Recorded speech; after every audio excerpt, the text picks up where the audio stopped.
Hi, I'm Catherine Llewellyn, the host of the podcast. You can find out all about Truth and Transcendence on truthandtranscendence.com. And you can find out all about me on beingspace.world, where you will find my online coaching offering as well as my UK-based workshops. The Freedom of Spirit workshop for liberation and empowerment, the Pellower Radical Shift in Consciousness workshop for spiritual expansion, and transformational coaching for exploring the mind-body-spirit connection on the expansive path. You can also support the podcast by actually making a donation. I hope you enjoy the show. Welcome to Truth and Transcendence. You can find all our other episodes on truthandtranscendence.com. Today, I'm delighted to welcome special guest Michael Stone. And we're going to talk about Michael's book today, which we'll come on to, but we're also going to talk about something called sacred reciprocity, which I'm going to be asking Michael to explain what that is, because it links really closely with some of what we're going to be talking about. So Michael Stone is a spiritual author, teacher, mentor, shamanic practitioner, radio host, producer, and trauma integration facilitator. He has taught and led live events, classes, teleseminars, and workshops on organizational development, embodied shamanism, moving meditation, mysticism, personal growth, and spiritual fulfillment for over 50 years. He's the author of Living a Shamanic Way of Life and the newly released Traumatized, A Love Story, Healing the Wounds That Separate, Alienate, and Marginalize Us. That, if you're watching, you can see that on the shelf behind me. And Mike and I actually first met back in 2010, something like that, 2009, on the Five Rhythms teacher training, which Michael was already an experienced Five Rhythms teacher at the time. He was refreshing himself and I think assisting the faculty, but I was doing it for the first time. So that's where we first spent a lot of time together on the dance floor and in various restaurants in Manhattan and points west from there. So you can find Michael on welloflight.com. That's WELLOFLIGHT.com. So Michael, without further ado, thank you so much for coming on the show. No, it's such a pleasure, Catherine. It's wonderful to be here with you. And it's nice to reconnect after all those years too. Absolutely. Absolutely. And it's you asked about. Sorry. Go ahead. You were about to say something. Well, you asked about sacred reciprocity, and I think it's really an important term. You know, I spent many years studying shamanism, kind of as an avocation in the background in the mystical traditions. And there's a word in the Quechua language from the Amazon, people I studied with in the Amazon, called Aini, and it means sacred reciprocity. And I think that that's a really important thing, particularly right now with this advent of separation, which we'll talk about trauma and separation. But much of what happens in that separation is the will to get, you know, and that keeps us separate and apart. And so in sacred reciprocity, it's really finding that balance between the will to give and the will to get. And so that we're all in balance with each other, that there's, it's not, I did this for you and you have to do that for me. It's not that kind of balance. It's kind of balance of maybe I get something from you and I pass it on to someone else. But it's that balance of life, of the give and take, instead of the I need this, I want this.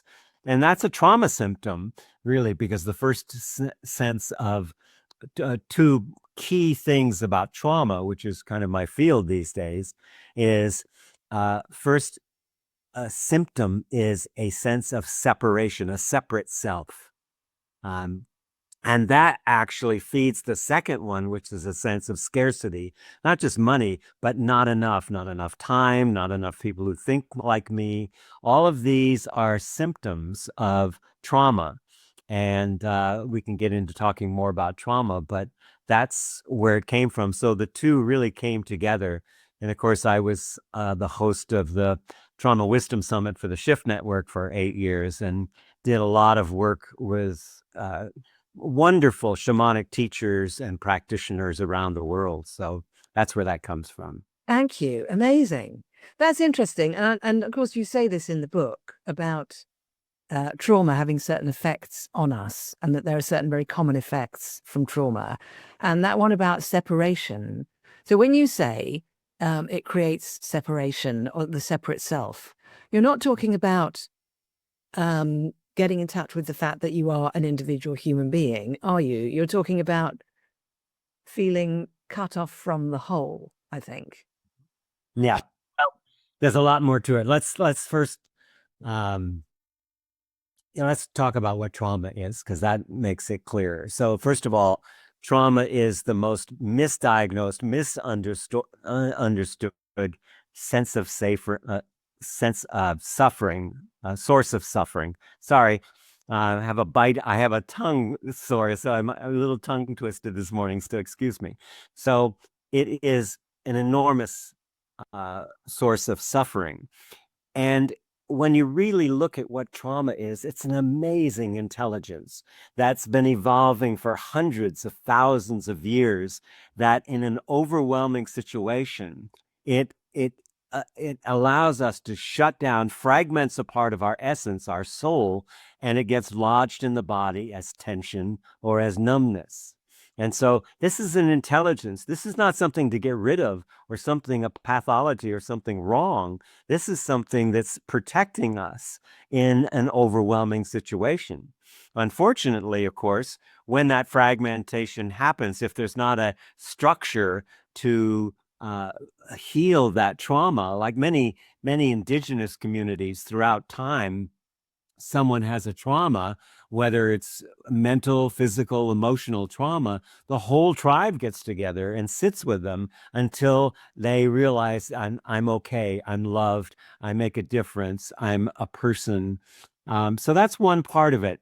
But just to add to that, we were talking about the distance. You're in London, I'm in California, and yet we see each other on the screen. But it also reinforces this sense of a separate self.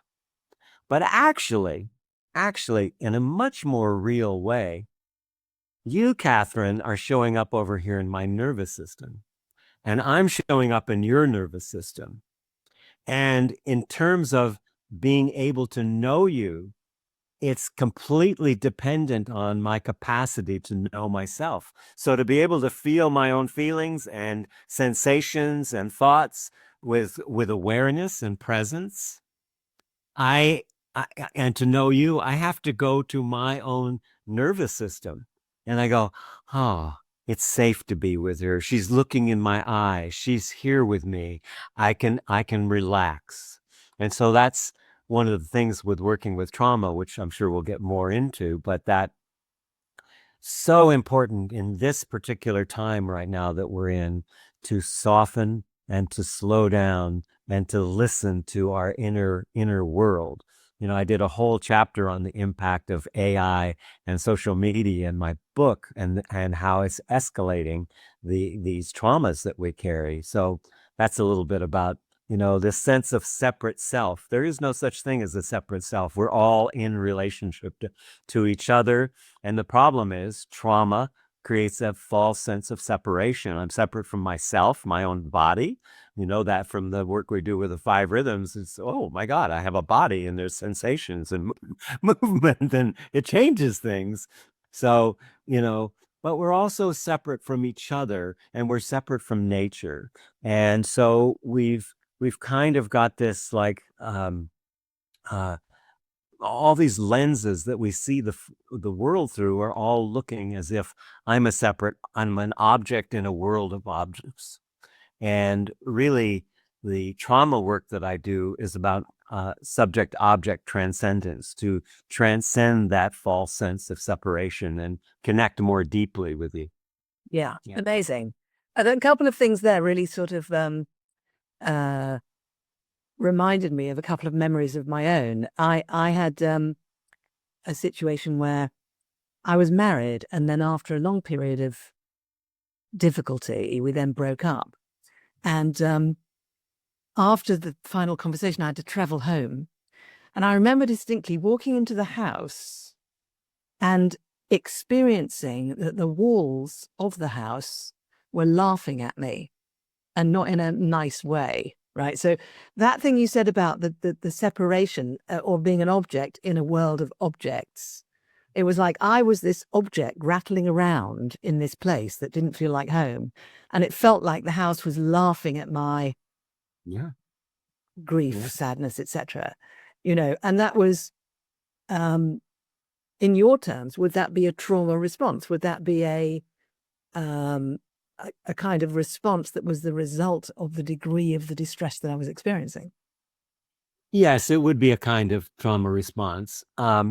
It's, it's also part of the awakening process to suddenly feel that, shamanism and the mystical traditions are animistic. That means that how we view life is that everything is alive, everything is connected. And it is that way in the universe. Everything is connected to everything else. It's that way in physics.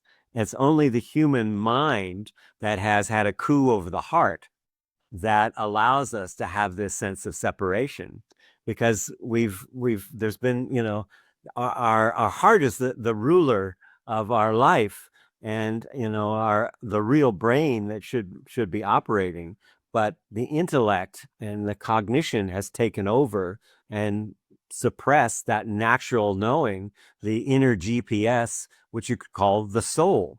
So when I'm working with people around trauma, it's really re connecting with our soul and expanding the capacity of our heart and soul to live a prosperous and authentic and transparent life with each other. So trauma keeps us stuck and in what's called repetition compulsion. And repetition compulsion is the nervous system and the body trying to say, hey, there's this thing that you're not paying attention to. So I'm just going to keep showing you, this fight you're having with your partner, that's about you and that's about your ancestors. And there's a whole nother area, because when I look at trauma, I look at it from a systemic lens. So we call it AIC fluidity, ancestral, individual, and collective fluidity. Those are all impacting us all the time. Much of the trauma that we carry are legacy burdens, things that are intergenerational, that have been passed down from family to family to family for sometimes thousands of years. Many of the wars we have now are thousands of years old. They're doing the same thing over and over again. And hopefully we won't blow ourselves off the planet before we wake up to the fact that we're a traumatized world, and everyone is traumatized. If it isn't individual, it's familial. If it's not familial, it's ancestral, collective, geographic, immigration. It goes on and on and on. Yeah. And so to even think that you're not traumatized, when you begin to recognize, no, we're all traumatized. And that is the work. Like Jung said, where the trauma is, that's where the work is. Where the shadow is, that's where the work is. Yeah. Those parts that we don't want to acknowledge that we have. And certainly we don't want anybody else to know that I'm carrying this shame or sense of self-doubt or not enough or unlovable, whatever it is that happens. Yeah. Which, of course, is another expression of being separate, isn't it? If you're self-conscious about your own sense of separation and then won't communicate about it, that's just going to reinforce it, isn't it? So I loved in your book the way you spoke about the generational aspect of it, and of course, you're of a slightly earlier generation than I am, in the sense that your parents were right there in the Second World War and suffered, particularly your mother really suffered. And that was incredibly poignant in your whole description of the effect of that on her and on you. And that really brought home to me how these incredibly violent interludes that we've experienced as humans have these generational knock-on effects to other people, going down and down through the generations. And my sense was in the book that you've been doing a lot of work on trauma, not just for your own healing, and not just for your immediate clients you're working with, but for your own ancestors, your own generational. And you actually say that in the book, don't you?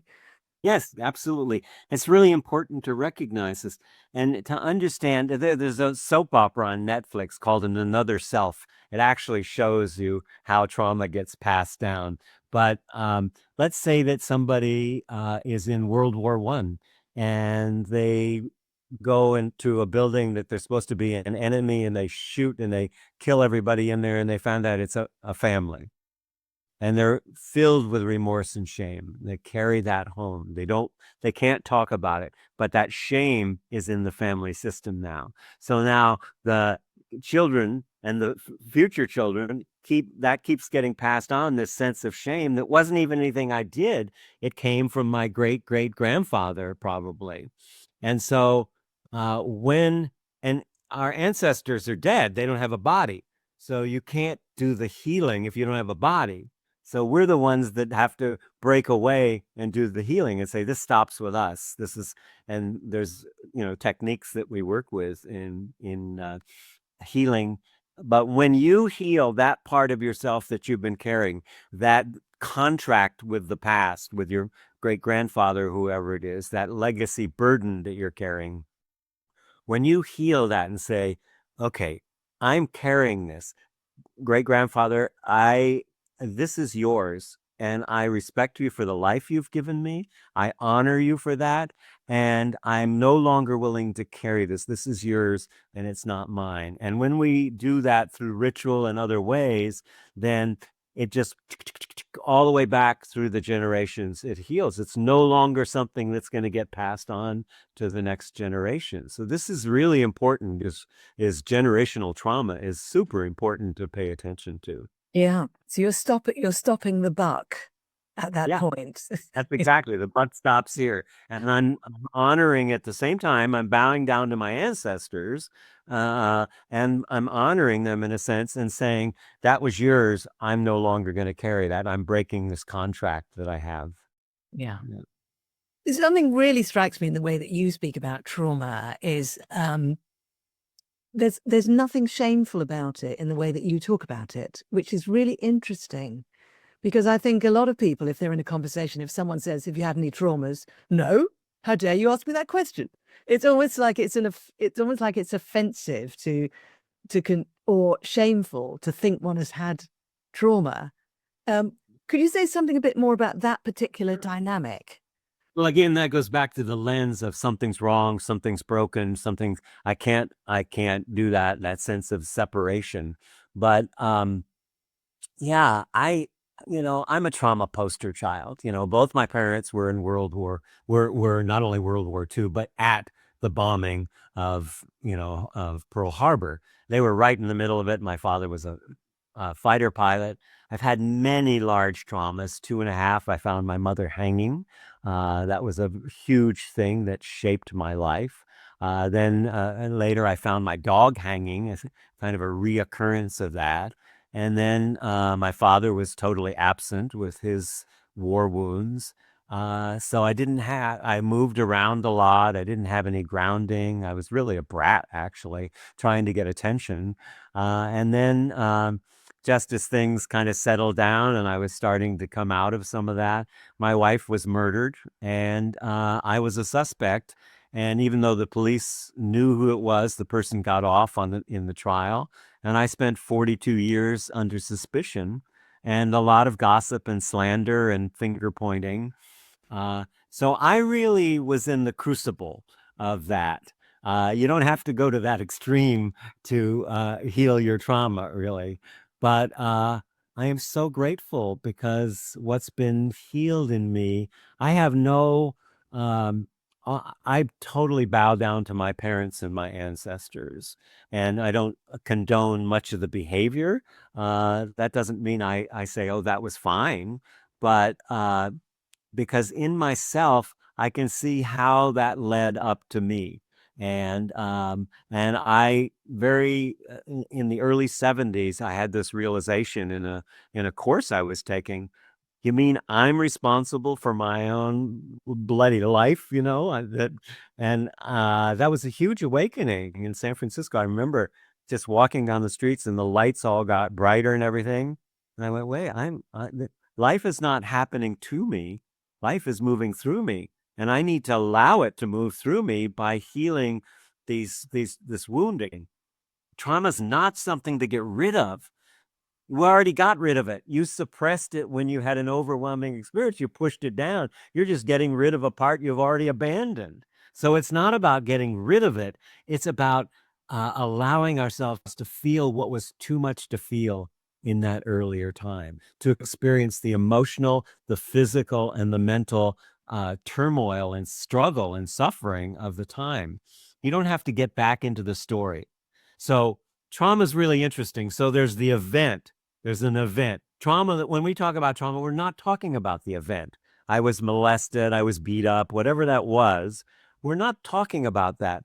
We're talking about what happened inside me when that trauma occurred. What decisions did I make? What patterns did I? And then the third part is my trauma adaptation. So my parents are fighting all the time and yelling at each other, and I'm a little, 2 or 3 year old, and I say, something's wrong. I want to help here. So, but, I can't help. And I say something's wrong, but I never say something's wrong with my caregivers.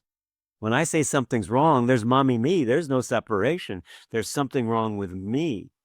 And then I have to adapt and say, okay, I'll be the helper. I'll be the good person. I'll be the smart one. I'll be the pretty one. I'll be, the one that is successful or goes to college. Whatever that is, it's an adaptation to that early thing. And sometimes it becomes our career. We become a doctor or a therapist out of it.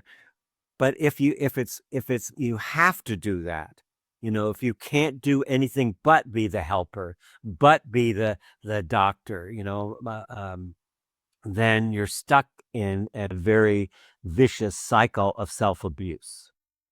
Yeah. Yes. I mean, what you're saying is so potent that, I'm kind of tempted to just sit here and take it in. And this occasionally happens in an episode where you sort of think, oh my God, I just want to drink that in and metabolize it. But it's the thing you say about that there's the event and then there's what goes on inside me, you, the person after the event, and then the adaptation that happens afterwards. I completely see that. And it reminds me of something you said earlier in the conversation where you spoke about after there's been an event, what environment are you in? Is there a support structure? Do you see situations where there's been an event that is a very, what you might call a traumatic event, but then where the process is kind of interrupted by the right kind of support structure so that the adaptation doesn't have to happen? Does that happen? Yeah, that's a great question, Catherine. So first of all, a lot of this goes back to early childhood development. And so there are different attachment styles. I won't go into the different styles, but in order to learn how to self-regulate in triggering situations, so the trauma is a triggering situation that reoccurs until we integrate it. So if I wasn't felt, seen, heard, held, protected, and looked at with loving eyes, then that's a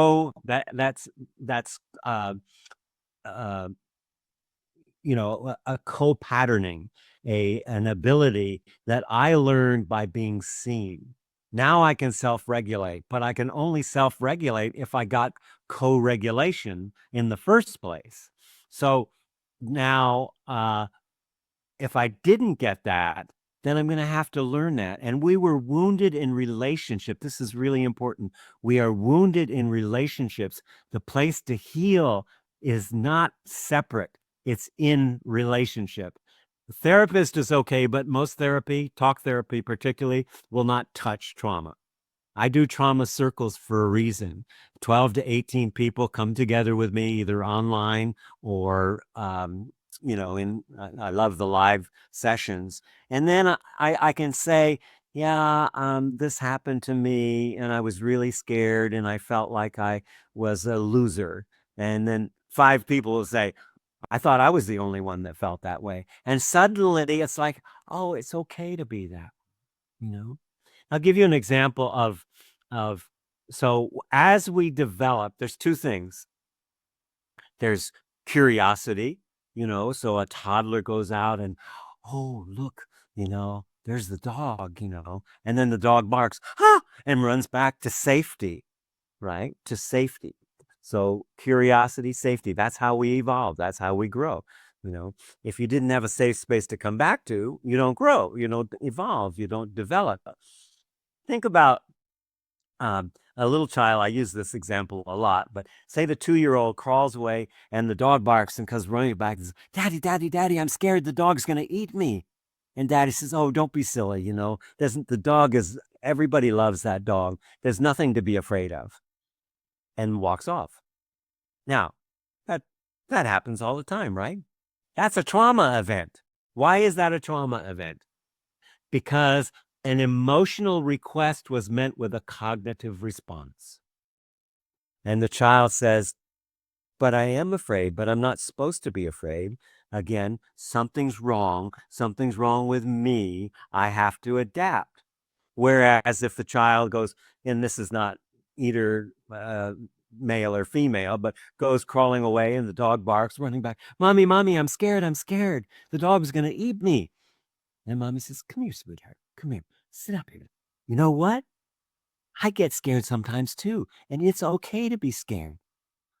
Oh, and he hops off, or she hops off and goes and plays with the dog, right? But the difference between those are night and day.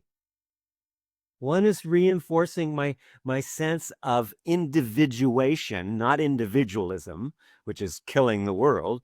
Individuation. I now know myself as someone who can feel scared, can feel whatever's arising. So that's a healthy human being. I can feel my feelings. I'm not numb to them. You know from the dance how numb we all are to our feelings. Some people can't even tell you. They just think their feelings or our sensations in our body.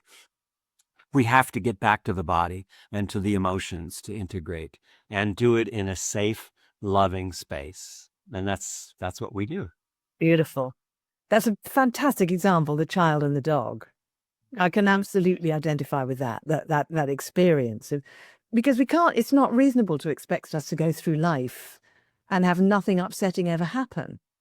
Right. You're That's why they take your brain out and they suspend you in fluid, and then you can live a comfortable life. Life isn't comfortable. That's right.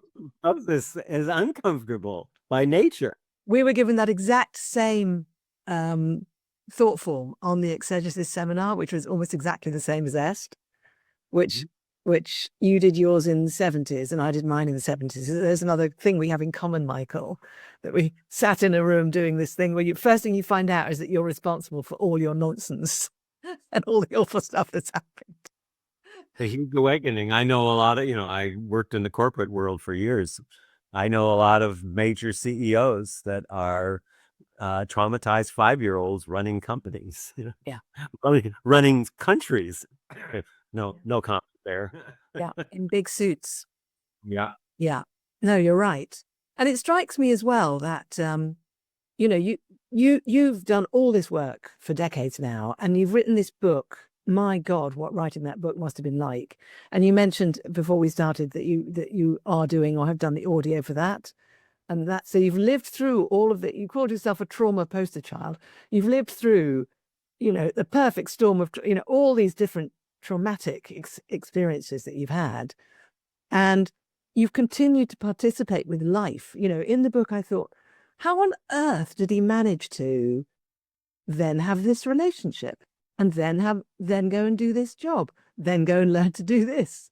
How on earth did he have it in him to do that after all these traumas? But you did very courageously. Catherine, but not at a cost. I had, at 9 years old, I was smoking cigarettes. I was drinking. I was, sent away to military schools, through my early life. I stole things. And I was pretty miserable. I think after my first year of college, I decided to travel around the world, and I had the opportunity to be in a lot of different cultures. Just hitchhiked around. I was a Dharma bum, at Jack Kerouac age, and I met people who were really good to me, and I was touched by it. You know, people that, I remember being hitchhiking. I had been living on Formentera for a while, and then I was hitchhiking to Paris, and I was in Spain somewhere on Christmas Eve hitchhiking, no money, but trying to get to Paris to get some work, and the policeman came, and I go, oh my God, I'm going to spend Christmas Eve in jail, and so he came over to me, and in my broken Spanish, he's come with me, and he takes me to a bar, and it's Christmas Eve, and he says, take care of this person. I'll be back for him. I think, well, he's going to leave me here and then take me to jail, right? That was my thinking. And then he comes back and he takes me home to his house for dinner. This is a poor policeman in a rural Spain, right? And end up this wonderful evening, loving family. And then we go out and dance till 3 a.m.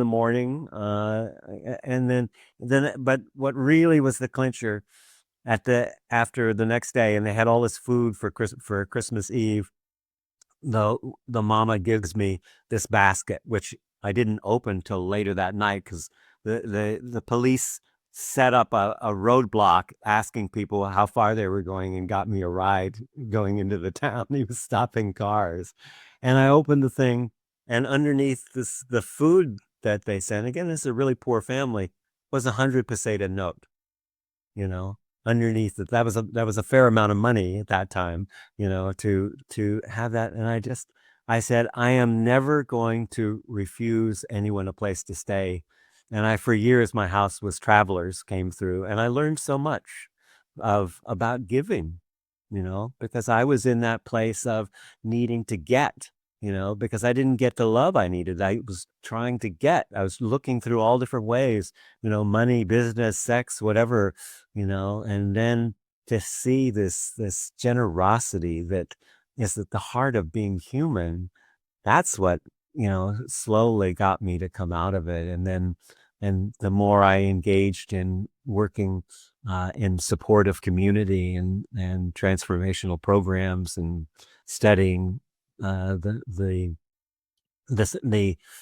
mystical sciences, then that really helped too. Well, I would really like to acknowledge the spirit within you that guided and supported you to actually keep participating, because you could have just become a street bum, with everything you've gone through, and you didn't. And you became very This talented. was my responsibility to my mother. When I finally healed the wounding with my mother, I realized what I need to do is pay back what the life I've been given. And that's, I have a wonderful relationship with my dead parents now. Yeah. Hence your connection to sacred reciprocity. Absolutely. And that beautiful, when you were describing that, it reminded me of the whole breathing in and breathing out thing, which is a natural thing unless we actually interrupt it. But it continues to happen.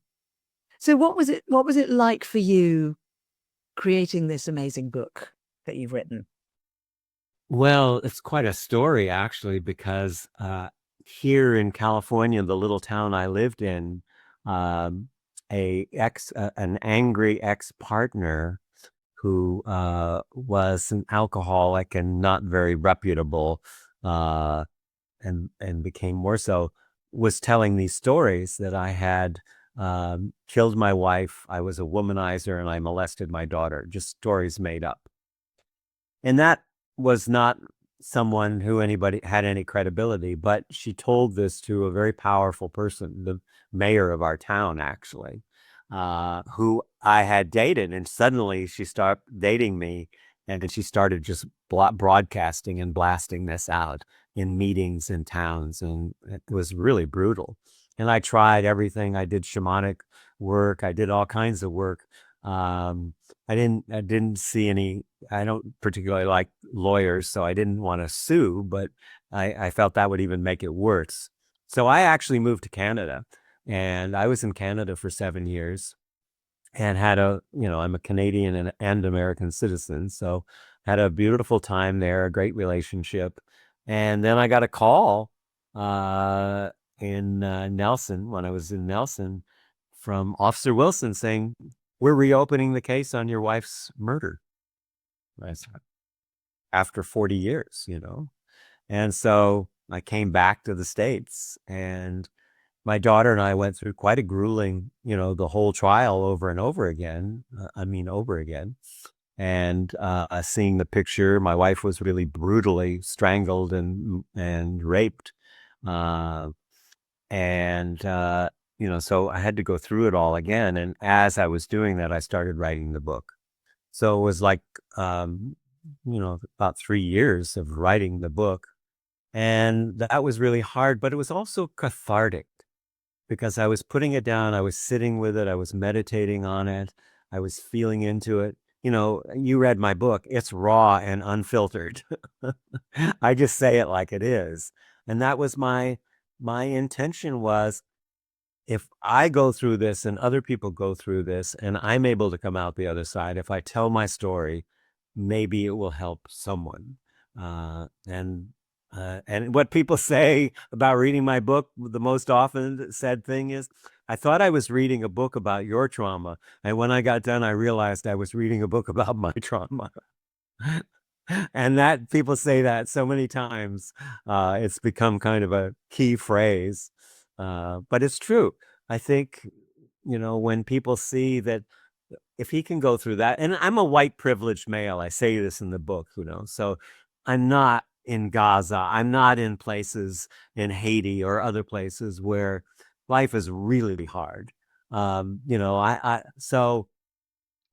have to say that in spite of the trauma I've had, I've been privileged. And so with privilege comes responsibility, I feel. And that was, I felt I needed to write that book. And then as you said, I just did the audio, which will be out soon, and the ebook. Um, so, uh, and the other part of that was doing the audio was even harder writing the book, because speaking it out, just there was something, that happened in my body as I was speaking was very, very difficult for me to do the recording. But I wouldn't have anybody else do it because it's my story, right? Yeah. Oh, and also, would you want to put them through that as well? I mean, if you said to me, "Catherine, would you please do the audio of my book? Here's 50 grand," I'd be like, well, I'm tempted. But, it would be one hell of an experience reading that book out and having it recorded, even if it's not your story. It's a big, big thing. The thing about someone saying, "I started and I thought it was your story, and then I realized it's my story." I had an interesting experience in that regard.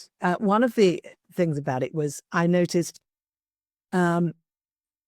such a big cultural difference, which I think is to do with you being American Canadian and me being British. And actually, I'm Scots, which is even more so of what I'm about to say, because the whole kind of Scots mentality is, yeah, you cut your leg off. What's your problem? These things happen. You got another leg. Make it work, right? Which on one hand is great because it means actually quite resilient, creative, and competent. But on the other hand, it does mean less available to vulnerability, and some of the way you were describing all of it, it was just, I was thinking, that's so different from how I would write about these experiences. And it actually gives me a lot to read about it written in a very different way from how I would have in my own thing, because it gave me a different insight into a kind of greater connection with the different layers of vulnerability that are possible for us if we're open to them. So that was a really interesting experience. Yeah. Very interesting experience. There was one other thing that when I was reading the book, I thought, hold on a minute. How did this guy who had all of this, shall we say, anti-nourishment at a very early age, the opposite of nourishment, sort of dark light type stuff. How does he become so talented? And I know in the book you do talk about learning to become capable as a strategy to try to be good enough. So you talk about that. But I felt like there was a lot more to it than that. You haven't just become like a really successful corporate lawyer, let's say, earning an enormous amount of money and lots of, fame and kudos, working for Hollywood film stars or something like that. You went in the direction of working with human beings and helping them survive, recover from trauma and things like that. So that's very interesting. Observing that was really interesting, that even though there was the trauma, there was still this big part of you that is like, no, I actually want to give. I actually want to grow. I actually want to learn. Yeah. I found that incredibly encouraging. Let me say something about that because I think it's really important. It's my relationship with my mother, the woman who tried to kill me by putting a pillow over my face, by coming after me with a knife for the first 2.5 years, and then I found her hanging. Getting through that and recognizing who this woman was, who was the assistant to the Pacific Fleet, and when Pearl Harbor was attacked, was one of the first women to graduate from Stanford, was, very successful, but also very sensitive and tender, and went over the edge after the war. My letting go of any kind of blame or holding anything like this is because my mother wasn't there for me, just completely letting go of that. And a lot of that came from doing my shamanic work around legacy burdens. So when you do work to look at your lineage, I often instruct people to find a guide to help you. And so we do a journey, and the guide, goes. So I did a journey, and I was doing it for myself to find a guide, and I decided to go to the upper world and I had my power animal with me, and I went to the upper world, and it's all luminous and light, and I'm repeating my intention to find a guide to help me, find out more about my ancestry. And all of a sudden, who should appear with her arms outstretched was my mother. Just like, wow. Everything, I bowed down and honored her for the life I'd been given. And I took on finishing the job that she was trying to do. Obviously, she was a psychology student at Stanford before there was hardly even psychology. But she had that part of her. And in allowing myself to feel that and to be loved by her from the other side, cleared up anything. And this is real. This isn't some fantasy I made up, and I didn't positive think my way into that. I didn't say affirmations or anything, but I let my body speak. And everything that ever happened, ever, in the history of humanity is in our bodies. There's no separation from their ancestors. And in the West, we've really created this false sense of separation. This, sense of a separate self, the individual. That's why I made the comment between individuation is finding my soul and connecting with my soul's essence. Individualism is separating myself from the world and making myself bigger or better or, more powerful or whatever. And we need a lot more individuation where our talents, our art, our creativity. So integrated trauma is presence. There is no mess there. Integrated trauma means that happened to me, I felt it, and I've integrated it, and it doesn't run me anymore. I'm not triggered. I don't react because of it. Unintegrated trauma is destiny. You're going to repeat it again and again and again until you stop, soften, slow down, and let the experience wash over you and feel it. And that is how you integrate it. You don't get rid of it. You integrate it. You make peace with it. And then that makes you more whole and it gives you more space. And the two things I work as a meditator all the time is working with people to create more space. So there's two things to learn in this. Space is presence. Space is stillness. Space is where creativity, innovation, insight comes from the amount of space. How big is my cup? How much capacity do I have? So there's space, and then within space, there's movement. Movement is energy. Movement is integrate data. It's what allows us to move through the world. So the more space we have and the more awareness about the movement, the more capacity I have to hold life, to hold the world. And I think that's, takes a lot of work and practice. I mean, I'm a serious meditator. I couldn't get by with, I was up before you an hour of meditation every day. I wouldn't, I couldn't do the work I do with people if I didn't do that. So it's really important to soften and slow. If I had any one thing I wanted to tell people, soften, slow down, and just be, and just stop trying to get somewhere that you don't even know where you're trying to get to. Beautiful.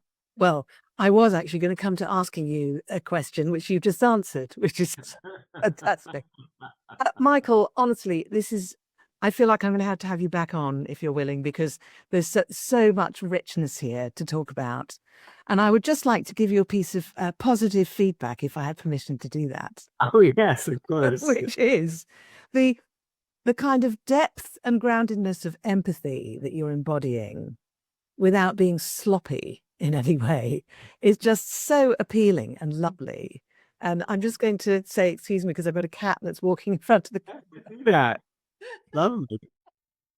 Oops. There you go, Valentine. Valentine, that's a great name. He has a heart on his back Mm. in his colouring.